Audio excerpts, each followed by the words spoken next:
सभी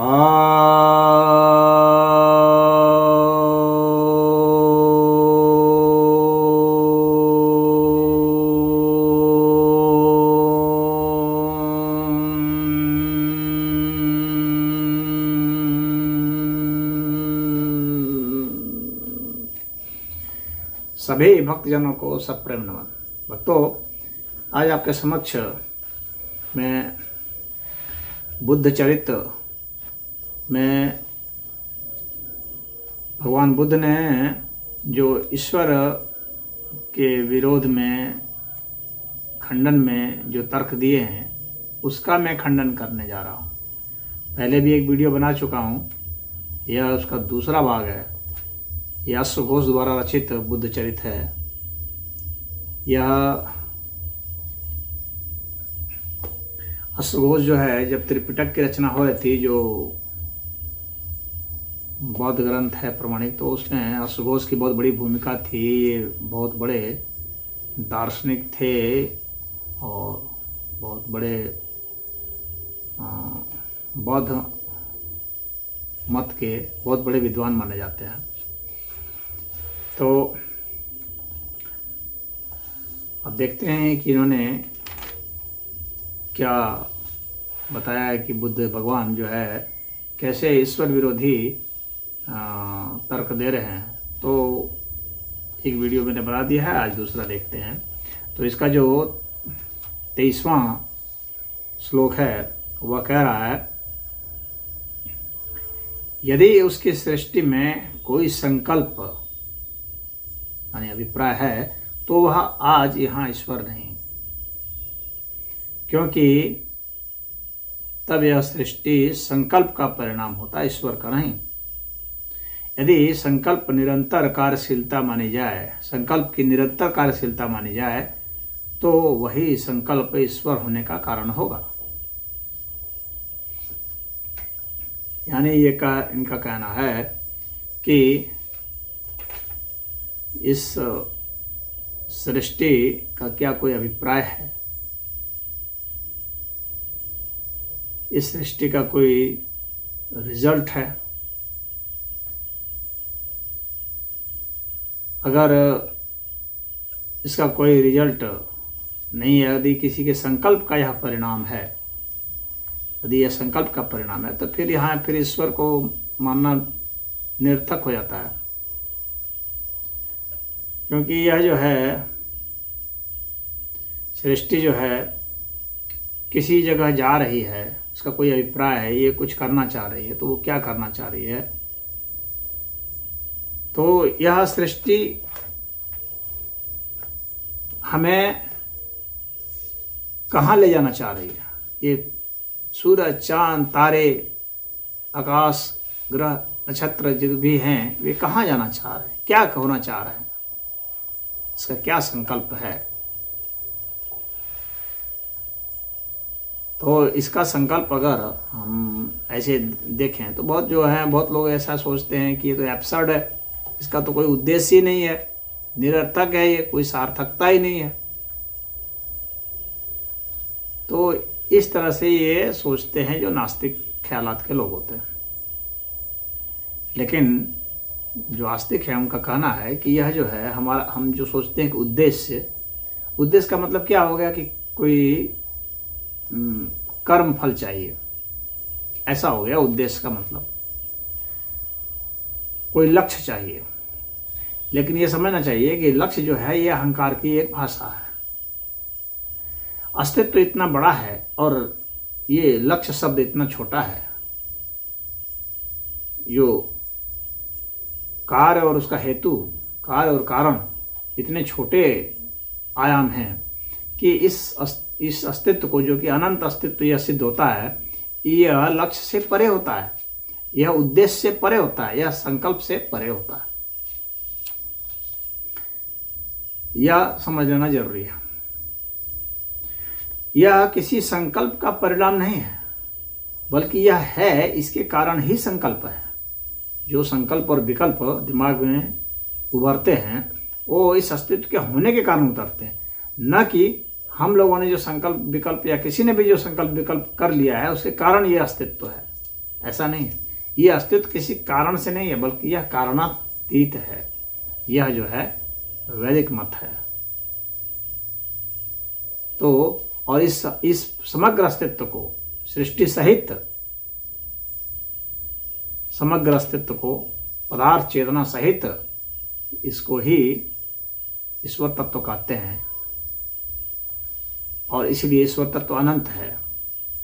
तो सृष्टि सहित ईश्वर तत्व है और यह कारणातीत है, कारण से परे है, उद्देश्यातीत है, संकल्पातीत है। और संकल्पातीत है कहने का मतलब यह है कि इसके अंतर्भूत तो संकल्प तो है, लेकिन यह मात्र संकल्प नहीं है, संकल्प से यह बड़ा है। इसके अंतर्भूत संकल्प है। तो यह अस्तित्व जो है, तो ईश्वर ने संकल्प किया, एको अहम भविष्यामः, मैं एक ही बहुत हो जाऊं, यह संकल्प हुआ। तो इसके अंतर्भूत संकल्प है, यह समझ लेना जरूरी है। तो इसलिए यहाँ जो इनका जो तर्क है, इस कारण ईश्वर नहीं है, तो उसका मैंने इस तरह से खंडन किया। अब इसके बाद देखते हैं, यदि यह सृष्टि किसी संकल्प से प्रवृत्त नहीं होती है तो उस ईश्वर के काम बच्चे के से कारण रहित हैं। और यदि ईश्वर को अपने पर अधिकार नहीं तो उसे संसार पैदा करने की ही क्या शक्ति। तो ये कह रहे हैं कि जैसे छोटे बच्चे होते हैं, इनके हिसाब से तो जो अकारण ही कुछ खेलते उलते रहते हैं, उनका कोई उद्देश्य नहीं होता है, अपना कुछ बनाया हो रहा है, फिर उसको मिटा दिए, बिगाड़ दिए और फिर अपना दूसरा खेल खेलने लगे। यदि बच्चे जैसी स्थिति है तो पहले बात समझ लीजिए कि बच्चे भी जो खेलते हैं ना, अकारण नहीं करते हैं। तो यहाँ पर जो दृष्टांत चुना गया वह भी उतना अच्छा नहीं है, क्योंकि बच्चे जो है अकारण नहीं करते हैं। उसको जो बनाते हैं वो कुछ भी बनाते हैं, कुछ अभिप्राय से बनाते हैं, वो खेलते हैं और उनका उद्देश्य उससे जो है एंजॉयमेंट लेना होता है। तो खेलते हैं, उनमें रचनात्मकता की उसमें संकल्पना होती है, अपनी रचनात्मकता को परिणाम देते हैं, वो डिजाइनिंग सीखते हैं। ये प्रकृति के नेचर के हिसाब से वो खेलते हैं। और जो यहाँ सब कुछ खेल ही तो है, तो जो जिस तरह से बच्चे खेलते हैं उसी तरह से बड़े भी खेल रहे हैं। छोटे बच्चे का भी उतना ही मूल्य है जो खेल खेल रहा है, तो वह उसको 1 घंटा या 2 घंटा या 3 घंटा साथ तक समझता है, फिर उसको मिटा देता है, तोड़ फोड़ देता है। तो उसी तरह से बड़े आदमी भी वो बच्चा 3-4 घंटा करता है, बड़े आदमी 3-4 साल कर लेंगे या 30-40 साल कर लेंगे, और क्या करेंगे। वे भी तो यही करते हैं। तो ऐसा नहीं है कि बड़ा आदमी जो हो गया तो उसकी बड़ी परिपक्व बुद्धि हो गई तो वो कुछ अस्थाई मूल्य का कोई चीज़ बना देता है। कुछ भी यहाँ अस्थाई नहीं है, यहाँ तो अस्थाई अनित्यता ही तो है।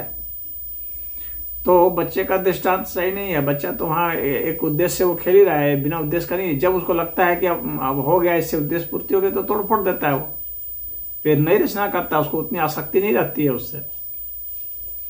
बड़े लोग जो ज़्यादा इन्वेस्टमेंट करते हैं समय का, शक्ति का, उनकी आसक्ति हो जाती है, इसलिए वे किसी चीज़ को ज़्यादा समय तक ढोते हैं। और बच्चे को तो उसमें कोई बहुत धन नहीं लगाना पड़ा, वहाँ से जो मटेरियल उसको मिला तत्काल उसी को उसने लगा करके थोड़ा एंजॉयमेंट ले लिया, बस बात खत्म है। और बड़े को, अब छोटे बच्चे को घर बनाने के लिए थोड़ा सा मिट्टी उट्टी मिला, उसने छोटा सा बना लिया, तुरंत ही खेल लिया। बड़े को घर बनाने में काफ़ी मेहनत पड़ती है, बहुत परिश्रम लगाना पड़ता है, बहुत धन चाहिए, बहुत टेक्नोलॉजी चाहिए। तो इसलिए इसका कुछ ज़्यादा देर तक इसका महत्व वो समझता है। अब बराबर ये नहीं बना सकता, ये इतनी आसानी से इसको तोड़ फोड़ नहीं कर सकता। जिसके पास बहुत पैसे हैं, अथाह पैसे हो जाएंगे, वो तो बना सकता है घर, कोई घर बनाता है, वो भी कई घर तोड़ता फोड़ता रहता है। लेकिन जिसके पास इतनी क्षमता नहीं है वो ऐसा नहीं कर पाता है। तो अब यह बात समझ लेनी चाहिए कि जो संकल्प से प्रवृत्त होता है, यहाँ पर लिखा हुआ है कि यदि यह सृष्टि किसी संकल्प से प्रवृत्त नहीं होती है, सृष्टि तो ईश्वर के संकल्प से प्रवृत्त होती है, ऐसी बात नहीं है कि नहीं होती है। तो ये कहते हैं कि नहीं होती, ये अकारण ही हो जाता है। अकारण ये सृष्टि नहीं है, अकारण ही यहाँ कुछ भी नहीं होता है। यहाँ एक निश्चित विधान नियम के तहत ही हो रहा है। वह उस नियम को हम कितना जानते हैं कितना नहीं जानते, ये बात अलग है। तो ये कह रहे हैं कि बच्चे कैसे कारण रहित तब फिर होगा, और यदि ईश्वर को अपने पर अधिकार नहीं तो उसे संसार पैदा करने की ही क्या शक्ति। तो यहाँ पर यह कैसे सिद्ध होगा कि उसे अपने पर ही अधिकार नहीं है। अपने पर अधिकार नहीं होता तो उसका किस पर अधिकार है, उसके सिवाय है ही कौन जिस पर अधिकार होगा। तो यहाँ ईश्वर की संकल्पना ये एक अलग मानते हैं और उसके हिसाब से उसका खंडन कर रहे हैं, जबकि जो वैदिक मत है वो सिर्फ कहता है कि एक ईश्वर के सिवाय कुछ है ही नहीं। तो यह जो कुछ भी यहाँ उत्पन्न हो रहा है वह ईश्वरी से ही हो रहा है, और जो हो रहा है वह भी ईश्वरी ही है। वो ईश्वर के अंश ही उद्भूत हो रहे हैं, ईश्वर के अंश ही प्रकट हो रहे हैं और ईश्वर से ही प्रकट हो रहे हैं। जो प्रकट हो रहा है, जो तत्व, जो घटनाक्रम, ये सब ईश्वर ही है। ईश्वर का वास्तविक दर्शन यह है। इसका मतलब है कि ये जो खंडन करने वाले हैं, चाहे बुद्ध रहे हों या बुद्ध के अनुयायी रहे हों, इन लोगों ने उपनिषदों को, गीता को अच्छे से नहीं पढ़ा, नहीं समझा, इसीलिए इस तरह की बातें इन्होंने की है।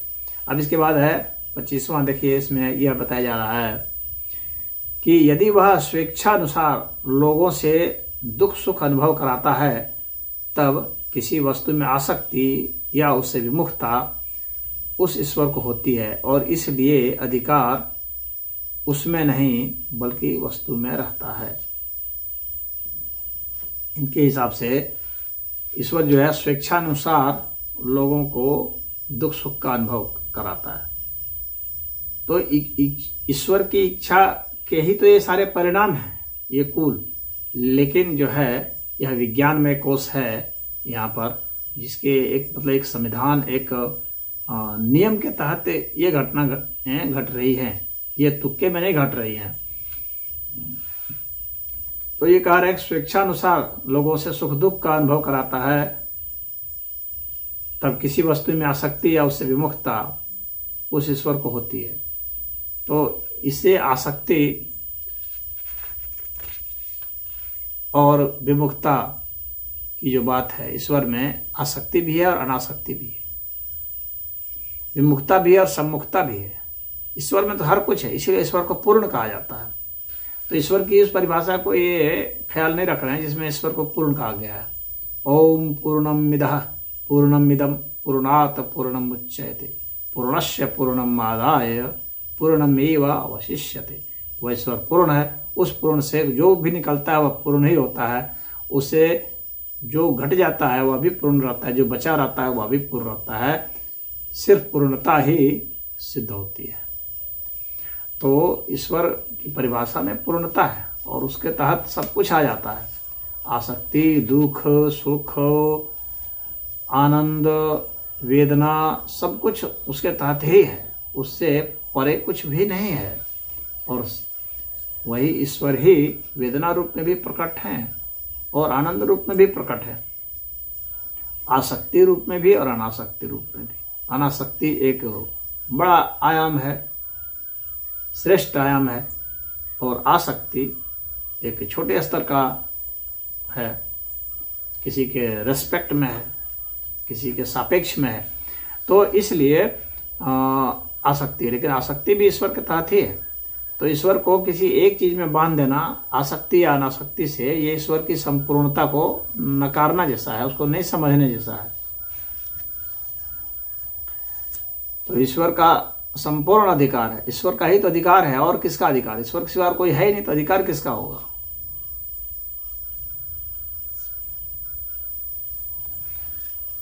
अब इसके बाद 26वां देखते हैं। लोग विवश होकर उसके अधीन होते और कार्यों का उत्तरदायित्व उसी पर होता।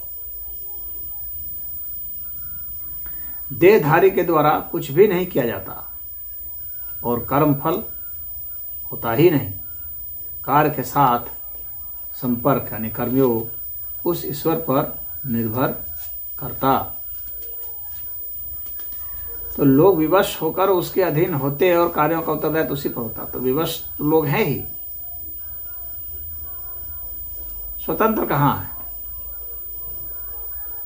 स्वतंत्र अगर लोग हो जाएंगे तब तो फिर लोगों के हिसाब से सारी घटनाएं घटने लगेगी,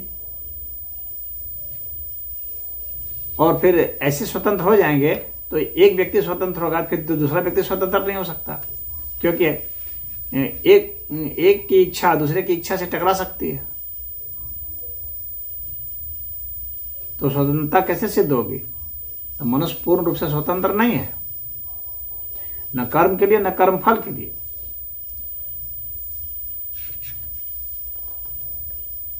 तो इस बात को समझ लेना चाहिए, सारे कर्म और कर्म फल ईश्वरीय है, इसलिए स्वतंत्रता सिर्फ ईश्वर की है, मनुष्य स्वतंत्र नहीं है। अब बात रहेगी जब मनुष्य स्वतंत्र नहीं है तो क्या कार्यों का उत्तरदायित्व उस पर है? तो जितने अर्थ में उसकी भूमिका है उतने अर्थ में ही वह उत्तरदायी है, न कि संपूर्ण रूप से उत्तरदायी है। और किसी भी कर्म को मनुष्य अकेला नहीं कर सकता, उसमें हवा, पानी, आकाश, मिट्टी, सारे इन सब सारे तत्व हैं, दूसरे प्राणी, स्वयं और दूसरे मनुष्य, और ग्रह, नक्षत्र और अणु, परमाणु, सारे उसमें शामिल हैं। सारे के ये जो है मिली जुली प्रक्रिया से कोई घटना घट रही है, कोई चीज़ बन रही है, तो उसमें मनुष्य को कैसे कहा जाएगा कि यही उत्तरदायी है या ये उत्तरदायी नहीं है? क्योंकि किसी भी घटना घटने में मनुष्य की भी अपनी एक भूमिका है, चाहे वो भूमिका कितनी भी नगण्य क्यों ना हो, लेकिन है अवश्य। तो उत्तरदायित्व तो मनुष्य का है ही। तो जितने प्रतिशत में भूमिका है उतने प्रतिशत में वो उत्तरदायी है, और जितने में उसकी भूमिका नहीं है उतने प्रतिशत में उत्तरदायी वह नहीं है। सीधी सी बात है। इसको हमें इस तरह से समझना है। कोई भी घटना अकेले में एक आदमी के बस से थोड़ी हो जाता है कि वह कर लेगा।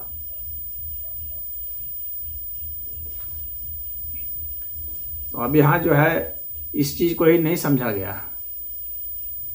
देहधारी के द्वारा कुछ भी नहीं किया जाता। क्यों नहीं किया जाता?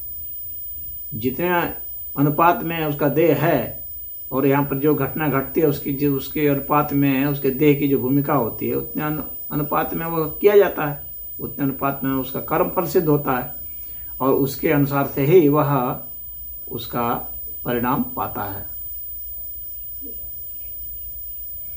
अब कार्य के साथ जो कर्मयोग है उस पर वह उस पर ईश्वर पर निर्भर करेगा, तो बिल्कुल ही करेगा। ईश्वर पर ही सब कुछ निर्भर करता है। इसके बाद 27वां पॉइंट है, यदि अपने कार्यों के कारण वह ईश्वर है। अपने कार्यों के कारण ईश्वर नहीं है। ईश्वर है इसलिए कार्य है, अपने कार्यों की वजह से ईश्वर थोड़ी ना है। तो यहाँ एक उल्टी गंगा बहाने की कोशिश की जा रही है कि यदि अपने कार्यों के कारण वह ईश्वर है, तब क्योंकि उसके कार्यों में लोगों का भी भाग है इसलिए वह ईश्वर नहीं हो सकता। यानी जो कार्य हैं उसमें अन्य लोगों की भी भूमिका है। बात सही है, अन्य की भूमिका है, लेकिन वो अन्य जो हैं वे भी तो ईश्वर ही हैं। यहाँ पर यह माना जा रहा है कि ये अन्य जो लोग हैं वे ईश्वर नहीं हैं, और जो कार्य हैं उसमें ईश्वर की भूमिका है, तो लोगों की भी अपनी भूमिका है। तो इसलिए यहाँ पर यह तर्क दिया जा रहा है कि वह ईश्वर जो है फिर चूंकि कार्य फिर उसके कारण नहीं हो पा रहा है अकेला, तो इसलिए ईश्वर जो है शक्तिशाली, सर्वशक्तिशाली नहीं है, उसमें लोग भी शामिल हैं। ऐसा ही इन लोग का सोचना है। तो इस तरह का सोचना सही नहीं है। अन्य जो भी लोग शामिल हैं, अन्य प्राणी जो हैं वे भी ईश्वर ही हैं, वो भी ईश्वर के ही स्वरूप हैं, ईश्वर के ही अंश हैं। ईश्वर ने ही अपने को प्रकट किया हुआ है प्राणी के रूप में, मनुष्य के रूप में, वनस्पतियों के रूप में, बैक्टीरिया वायरस के रूप में, और जो पदार्थ है उसके रूप में भी। तो सभी लोगों की जो भूमिका है ये सभी अलग नहीं है, ये ईश्वर के अंतर्गत ही हैं। ये सबसे बड़ी ईश्वर के समझ में जो सबसे बड़ी भूल है वो यही है कि ईश्वर को एक अलग माना जा रहा है, प्राणियों को अलग माना जा रहा है, पदार्थों को अलग माना जा रहा है। इसीलिए लगता है कि ईश्वर कहाँ है, ये सब कहाँ है, इसीलिए ये जो है मति भ्रम हो गया है। या यदि वह सर्वव्यापी एवं कारण रहित है तब समस्त जगत ईश्वरत स्थापित होगा।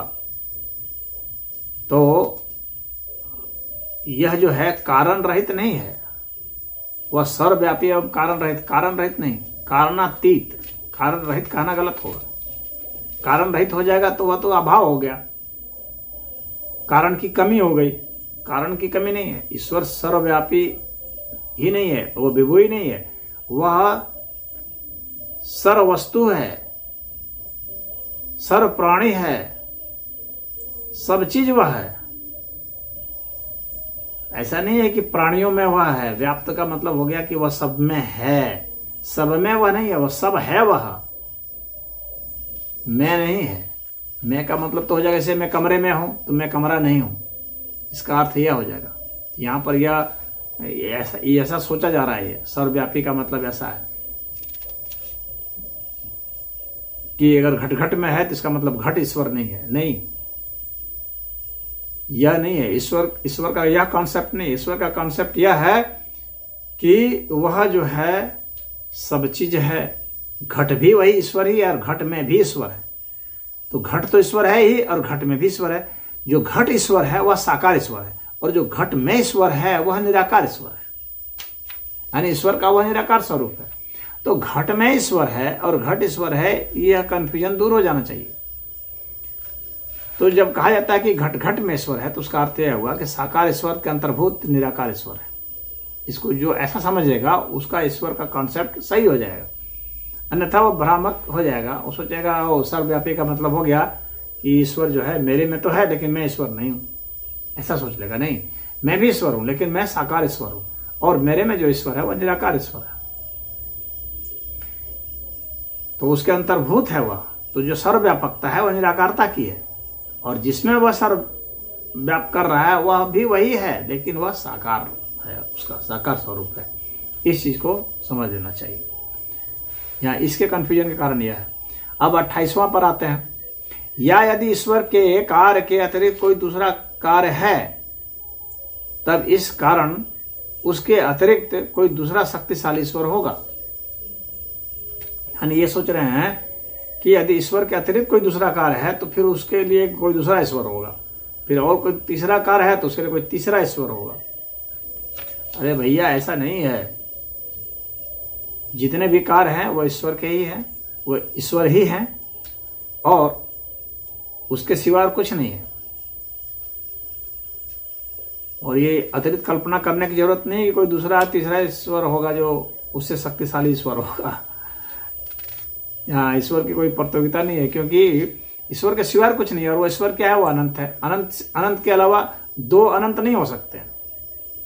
यदि कोई ऐसा सोचता है कि दो अनंत होंगे तो ये संभव ही नहीं है, क्योंकि तब अनंत का मतलब होगा जिसका अंत ही नहीं होता है। तो जब अंत ही नहीं होता है तो उसको फिर हम संख्या में कैसे ला सकते हैं, वो संख्या से परे हो गया। तो इसलिए उसके अंतर्भूत जो है एक दो की संख्या नहीं रखी जा सकती है, वो अखंड माना जाता है, संपूर्ण माना जाता है ईश्वर। तो उसकी अनंतता के कारण जो है जितने भी कार्य हैं वो सब ईश्वरी हैं, वो ईश्वर ही प्रकट हो रहे हैं।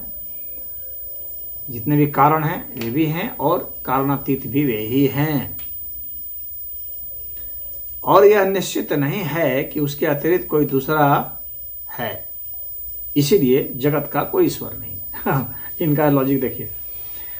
और यह निश्चित नहीं है कि उसके अतिरिक्त कोई दूसरा है, यानी दूसरा का प्रमाण नहीं है इसलिए पहला भी नहीं है। इनका यह लॉजिक है कि दूसरे ईश्वर का प्रमाण नहीं है इसलिए पहला नहीं है, पहले कार्य का प्रमाण नहीं, दूसरे कार्य का प्रमाण नहीं है इसलिए पहला का भी प्रमाण नहीं है। तो यह जो है ईश्वर को कार्य और कारण से समझने की कोशिश कर रहे हैं, लेकिन ईश्वर जो है कार्य और कारण से परे है। क्यों? क्योंकि कार्य और कारण जो है ये साकार अस्तित्व में ही संभव है। कार्य और कारण जो है, आकार जो होता है उसी का संबंध होता है। कार्य और कारण से तो कार्य और कारण तो एक मोटे तौर पर समझाने की व्यवस्था है। ये पहले वीडियो में मैंने बता दिया था, उसको मैं पुनः नहीं बतलाना चाह रहा हूँ। संक्षेप में इतना बता दूं कि कार्य जो कोई भी जो ये कार्य होता है उसके असंख्य कारण होते हैं, असंख्य कारक भी होते हैं। तो यह मोटे तौर पर हम समझने के लिए कहते हैं कि अमुक अमुक कारण से अमुक कार्य हुआ। सच्चाई यह है कि उसके पीछे जो है असंख्य कारक थे जिन्हें हम गिन नहीं सकते, जिनके प्रभाव को हम समझ भी नहीं सकते पूर्णतः। मोटे तौर पर जो थोड़े बहुत हम हल्का फुल्का जानते हैं तो उनको हम गिनती कर देते हैं, कहते हैं इस कारण से यह हुआ।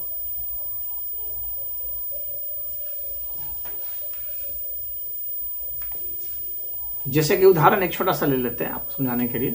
जैसे मान लीजिए कि दही बनी दूध से, तो इसमें कारण क्या, जब तक लोग नहीं जानते थे तब तक सोचते थे कि भाई दही जो है उसमें कोई जीवाणु होता है, तो उसके कारण वो दूध में जब डाल देते हैं तो उसके कारण ही जो है दही बन जाती है। यानी दही का छोटा सा अंश लिए दूध में डाल दिए तो वो बन गया, तो सोचते हैं कि उसका कारण वह है। लेकिन ये तो एक मोटे तौर पर समझने के, मोटी बुद्धि के लोगों के लिए है ये बात। आप समझिए कि वो दूध नहीं होता तो दही कहाँ से होती, और वह जो दही है उसमें जो बैक्टीरिया है, लैक्टोबैसिलस होता है, तो वो बैक्टीरिया कैसे बना, और उसके बनने के कितने कितने कारण थे। तापमान वहाँ चाहिए होगा, उस तापमान के बनने के कितने कितने कारण होंगे। हम जो डालने वाले हैं हमारे बनने के कितने कितने कारण होंगे।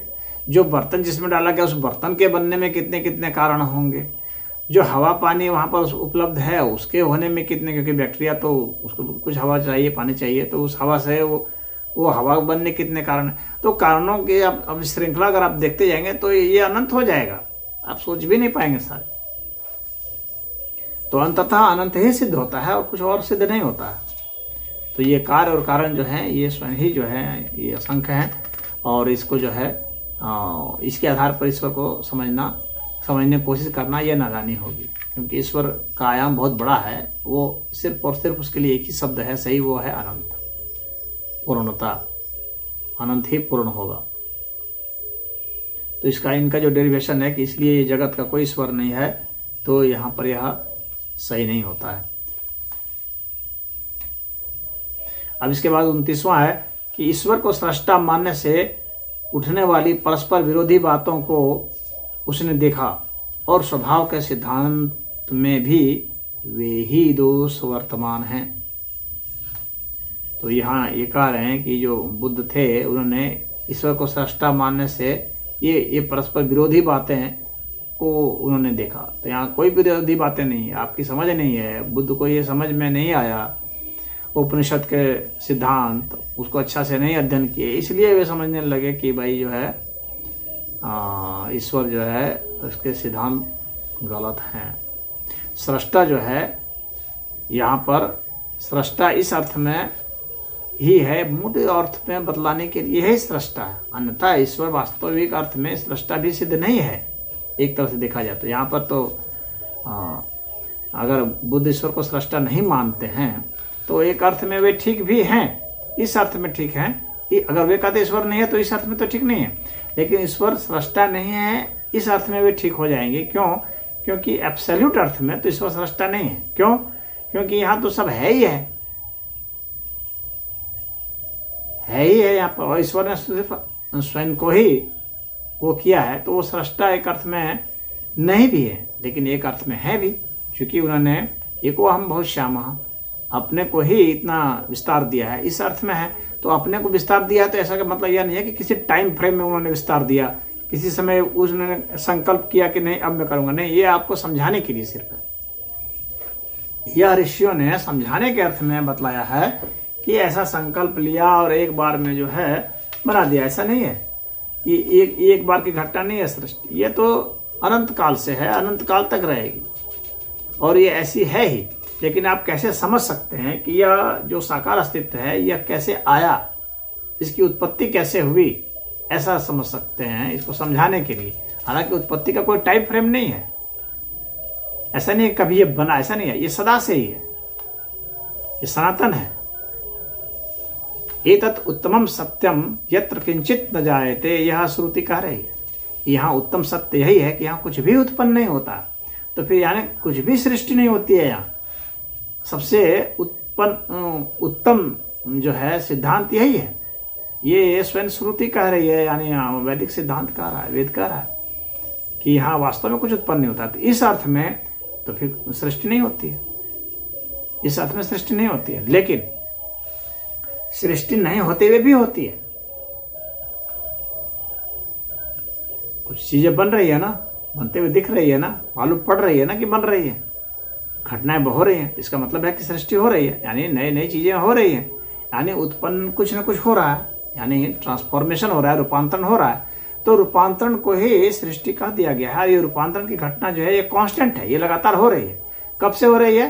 अनंत से हो रही है। तो उस अर्थ में यह सृष्टि है कि रूपांतरण की घटना अनंत से हो रही है, लेकिन उस अर्थ में यह सृष्टि नहीं है, क्योंकि यह इसका कोई टाइम फ्रेम नहीं है, ये सदैव से ही इसका ऐसा स्वभाव ही है, यह नेचर ही है, इसी तरह से यह है ही। तो इस अर्थ में ईश्वर जो है सृष्टि करता नहीं है, लेकिन ये चूंकि यह यहाँ रूपांतरण की घटना हो रही है और इस कारण से ही उसको कहा गया कि वो सृष्टि कर रहा है, सृष्टि हो रही है इस अर्थ में। ऐसा नहीं है कि उसने एक समय में कभी कर दिया और अब वो स्थिर बैठा हुआ है, नहीं, यह तो एक अनंत काल तक एक निरंतर धारा है जिसमें कि यह उत्पन्न होने की घटना, नए नए सृजन होने की घटना ये हो रही है। तो इस अर्थ में वह सृष्टि करता है, और चूंकि यह अनंत समय से हो रही है, अनंत समय तक हो रही है, इसलिए कोई सृष्टि नहीं है। उत्पन्न यही है, श्रेष्ठ उत्तम सिद्धांत यही है कि यहाँ कुछ भी उत्पन्न नहीं हो रहा है, क्योंकि इस अनंत के तहत ही ये सब घटना घट रही है। तो उत्पन्न होने का मतलब कुछ नया बन जाना, जो पहले नहीं था वह हो जाना। तो यहाँ तो कुछ ऐसा नहीं है कि जो पहले नहीं था, जो था उसी का ही एक भिन्न स्वरूप हो गया। तो उस अर्थ में नया तो हो गया, लेकिन उसके इंग्रेडिएंट्स, उसके कॉन्स्टिट्यूएंट्स पहले से ही थे, उनमें बीज पहले से ही था, तो वो हो रहा है।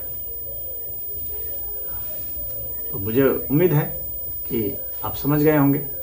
वैदिक मत और ये बौद्ध मत जो ईश्वर विरुद्ध मत, ईश्वर के विरुद्ध में जो ये बयान दे रहे थे, तर्क दे रहे थे, तो उन तर्कों का मैंने समुचित वैदिक मत से खंडन किया है।